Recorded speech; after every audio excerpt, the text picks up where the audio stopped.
Magandang umaga po mga kapatid. Sa ulo ng mga balita, second floor ng MAES may bubong na. Global Youth Day and Children's Day ginanap sa Talipusngo.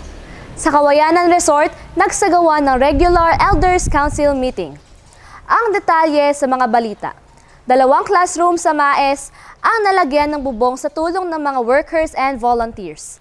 Salamat sa mga patuloy na sumusuporta at unti-unti nang natatapos ang proyektong ito.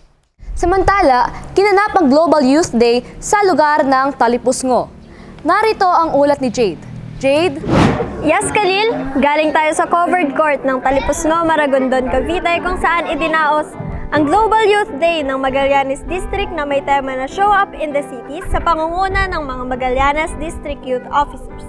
Sa programang ito, ang mga kapatiran ay bumisita, nagbigay ng mga books at flyers at naghandog ng panalangin sa kanilang mga binisita.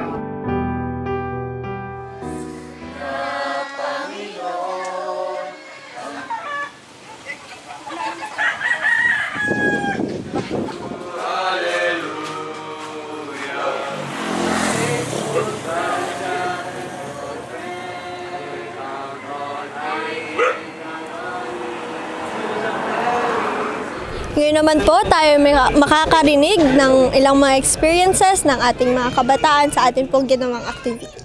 Ang na-experience ko po dito sa Global Youth Day ay ang magdasal sa hindi ko kakilala at kumanta na rin sa mga hindi ko rin kakilala at mamigay ng books sa mga nakakasalubong, sa mga bahay na napupuntahan namin at minsan ay mag-pray na rin sa mga hindi ko kakilala.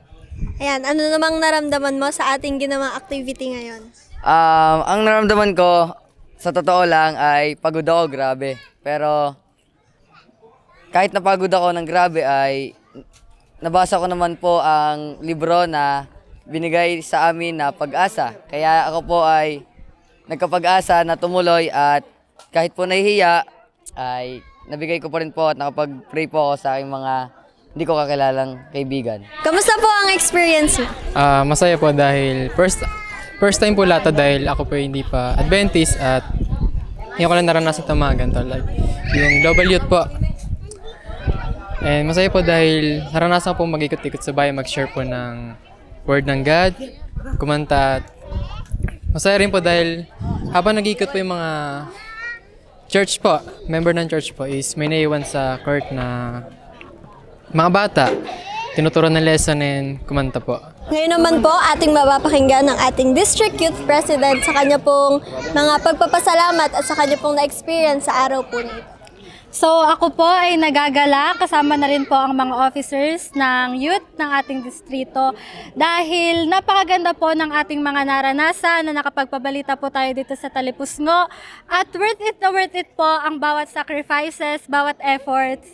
At maraming salamat din po sa mga elders, sa food committee, sa children's committee, sa transportation and everything else po. Kami po ay lubos na nagpapasalamat sa inyo pong pagsuporta, sa inyo pong pakikisama sa amin. At nawa po ay marami pa tayong pagsasamahan ng mga activities at nilook forward ko po ang paggabay sa atin ng Panginoon and may all the glory be to Him. As we all know, sineselebrate din po natin ngayong araw na ito ang Global Children's Day. Ngayon po ay mapapakinggan po natin si Ma'am Hasmin Mojica upang kanya pong i-share ang naging experience niya po ngayong araw na ito. Tunay nga po na napakaganda na naging kaganapan kanina sa Global Children's Day. Marami pong bata ang nakilahok at nakakatuwang tingnan na sila po ay napaka-attentive sa pakikinig ng kwento. Kung kaya't kami po na aking mga kasama ay nagpapasalamat sa mga magulang na patuloy na sumuporta at nagbigay ng permiso sa mga batang ito na makilahok sa programang ito. Maraming salamat po. Ako si Davin Jade Quezon, nag-uulat mula sa Talipusngo Church. Balik sa'yo, Khalil. Thank you, Jade. Sa Kawayanan Resort, ating matutunghayan ang regular na pagpupulong ng mga elders ng distrito. Narito ang ulat ni Raven. Raven? Yes, Khalil. Nandito tayo ngayon sa Kawayanan Resort. Dito ay nagmeeting ang mga elders, council, and care group discipleship. At ito po ay sinasagawa tuwing second Sunday of the month upang matutukan ang programang Each One Reach One sa bawat lokal na iglesia ng Magallanes District.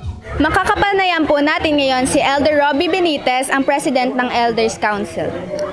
Ano po ang motive ng ganitong activity? Ayan, thank you at magandang hapon din. Ang Elders Council and Bonding ay ginaganap tuwing second Sunday ng month at dito ay pinag-uusapan yung mga plano, pinapatibay yung samahan ng elders and pastors at yung may mga kinalaman sa bawat church na ating kinakaaniban. So magandang layunin ang ganitong bonding dahil dito ay pinapag-usapan lahat ng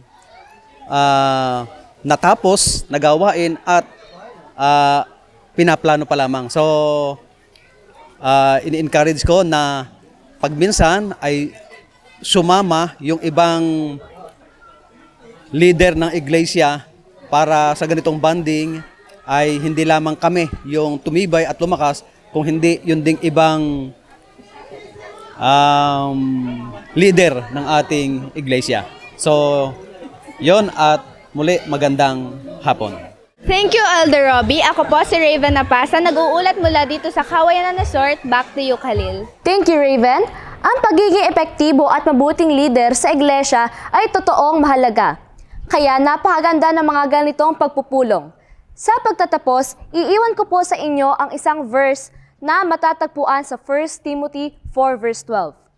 Huwag hamakin ng sino man ang iyong kabataan, kundi ikaw ay maging uliran ng mga nagsisisampalataya sa pananalita, sa pamumuhay, sa pag-ibig, sa pananampalataya, sa kalinisan. Abangan tuwing Biyernes ang ulat ng kaganapan sa ating distrito. Ako po si Khalil Mojica, nag-uulat para sa Magallanes Media Ministry. Magandang umaga po sa inyong lahat.